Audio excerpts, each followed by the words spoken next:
Guys, कैसे हो सारे के सारे? आई होप से बढ़िया होंगे। तो जैसे कि तुम लोग जानते कि 2 दिन बाद इमेजिन थिएटर रीसेट होने वाला है, तो कौन से कैरेक्टर्स और कौन से एलिमेंट्स इस बार इंट्रोड्यूस होंगे वो सब मैं बताने वाला हूँ आपको इस वीडियो में। उसी के साथ कुछ टिप्स देने वाला हूँ, बिकॉज उसमें जो बॉसेस आने वाले हैं उसकी भी इन्फॉर्मेशन हमें मिल गई है। तो काफी बड़े लोगों ने मुझे इन्फॉर्मेशन दी है, उनके बारे में हम बात नहीं कर सकते इस वीडियो में।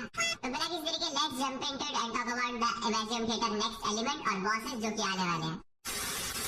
तो सबसे पहले बात करते हैं बेसिक चीज की, उन लोगों के लिए जिन लोगों को बिल्कुल भी नहीं पता। तो ये एंड गेम स्पाइरल अबिस से बिल्कुल अलग है।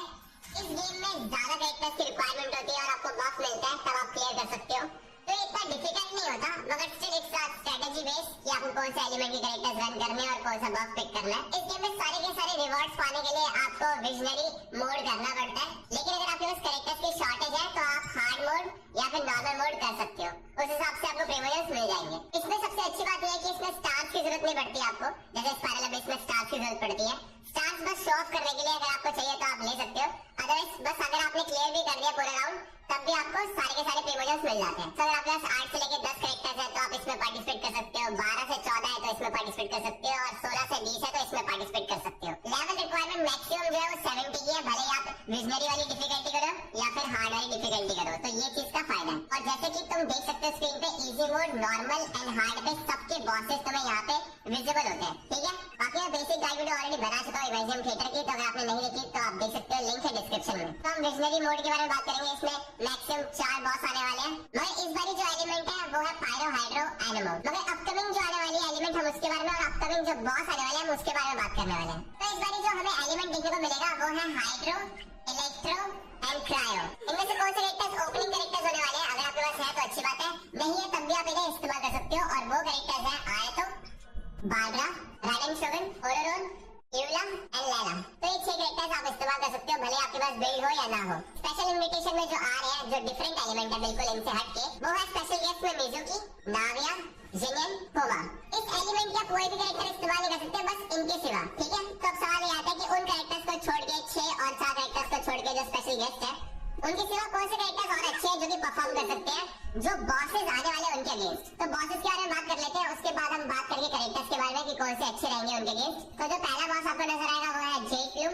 ये बहुत ज्यादा इजी एनिमी है। इसके पास हर एक एलिमेंट का 15% रेज होता है, मगर डेंट्रो का 80% होता है, जिस वजह से डेंट्रो डीपीएस इसके सामने बहुत ही बेकार होंगे। और अच्छी बात यह कि इमेजिन थिएटर में डेंट्रो एलिमेंट भी है नहीं, तो मेक श्योर अगर आप चाहो तो पायरो डीपीएस, इलेक्ट्रो डीपीएस और हाइड्रो डीपीएस रन कर सकते हो। इवन क्रायो भी कर सकते हो, बर्निंग मेल्ट भी कर सकते हो। इसके अकॉर्डिंग आप 1-2 कैरेक्टर्स को सेव रखना अंटिल आप इसके स्टेज तक पहुंचो तब तक, ठीक है। सेकंड स्टेज पे जो आपको एनिमी देखने को मिलेगा वो है ये imperial of fire and iron. इस एनिमी को डिफीट करना भी काफी इजी है, बस इसके अगेंस्ट हाइड्रो डीपीएस की रिक्वायरमेंट ज्यादा है, क्योंकि हाइड्रो डीपीएस से आप इसकी शील्ड को ब्रेक कर सकते हो एज सून एज पॉसिबल। तो शील्ड होने पे इसको 70% रेज होता है सबका, हर एक एलिमेंट का, मगर पायरो के अगेंस्ट 120% होता है। मगर जैसे आप इसकी शील्ड ब्रेक कर लोगे हाइड्रो से, उसके बाद प्रीटी मच आप किसी से भी डैमेज डील करके इसको डिफीट कर सकते हो। ये बहुत ही इजी है, लेकिन याद रखना हाइड्रो डीपीएस ज्यादा इफेक्टिव होगा। उसके बाद आप क्रायो या फिर इलेक्ट्रो एलिमेंट रन कर सकते हो। एंड तीसरे स्टेज पे आपको देखने को मिलेगा इलेक्ट्रो हैमर वैनगार्ड, ये वाला, और पटुई पायरो वाला।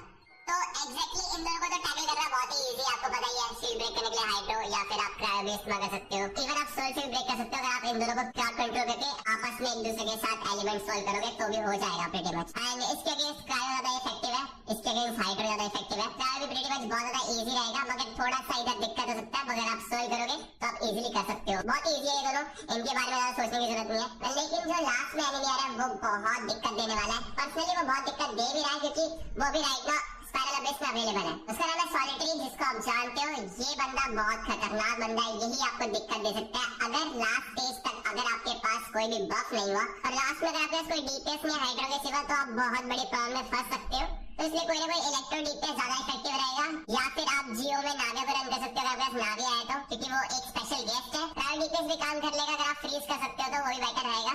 लेकिन अगर आप क्रायो डीपीएस के साथ इसको फ्रीज नहीं कर पा रहे तो फिर मैं आपको रिकमेंड करूंगा आप इलेक्ट्रो डीपीएस ही रन करना, क्योंकि हाइड्रो डीपीएस का वो किसी काम का नहीं है। या फिर स्पेशल गेस्ट में जियो डीपीएस नाविया जो है, और you can use supporting friends में से किसी का डीपीएस पिक कर लेना स्पेशली इसके लिए, ठीक है। इस बंदे को डिफीट करने का सिर्फ 2 ही तरीके, या तो आप मेल्ट करो या फिर फ्रीज करो, उसके आगे स्टन हो जाएगा और आप प्रीटी मच इसको डिफीट कर सकते हो। लेकिन एक मूव होता है इसका सर्कल वाला, जिसमें घूमता है और 3 चीजें एनिमो सर्कल कुछ प्रोवाइड करता है, जिससे आपको ब्रेक करना पड़ता है स्टन करने के लिए। उसमें जियो और डेंड्रो काम नहीं करता है, बाकी एलिमेंट काम करते हैं और फिजिकल भी काम नहीं करता। तो ये काफी डिफिकल्ट हो सकता है अगर आप पहले से प्लानिंग नहीं करोगे एंड स्टेज के बॉस के लिए। तो टेक्निकली जो गेस्ट है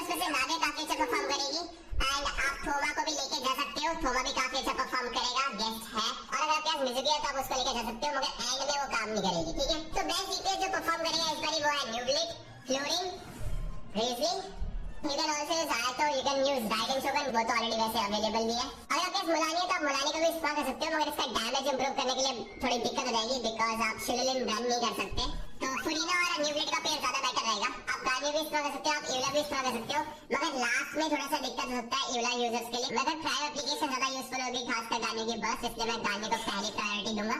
कम से तो आएगा, काफी अच्छा परफॉर्म करेगी, चाय काफी अच्छा परफॉर्म करेगा, फिशर काफी अच्छा परफॉर्म करेगी, शिंचू कर सकता है, काया कर सकता है। You can also use razor and Barbara अगर आपको हीलर चाहिए हाइड्रो में, तो मगर बारबरा तो ऑलरेडी अवेलेबल होगी।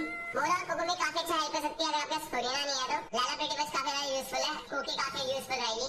यानी को मीका आप इस्तेमाल कर सकते हो for the healing purpose, that's it. Overall सबसे ज्यादा बेटर काम करेगा। फिशल भी है तो भी अच्छी बात है, दोनों का पेयर काफी बढ़िया हो जाएगा, वरना बीडो के साथ काफी बढ़िया पेयर हो जाएगा। अगर आपके पास क्रायो में बहुत ही कम ऑप्शन है तो फिर मैं आपको रिकमेंड करूंगा लास्ट में चोंगयुन। चोंगयुन का स्किल आपको क्रायो इन्फ्यूजन देगा नॉर्मल अटैक्स में, तो काफी यूजफुल है, अदरवाइज इसको बिल्ड करने की जरूरत नहीं पड़ेगी।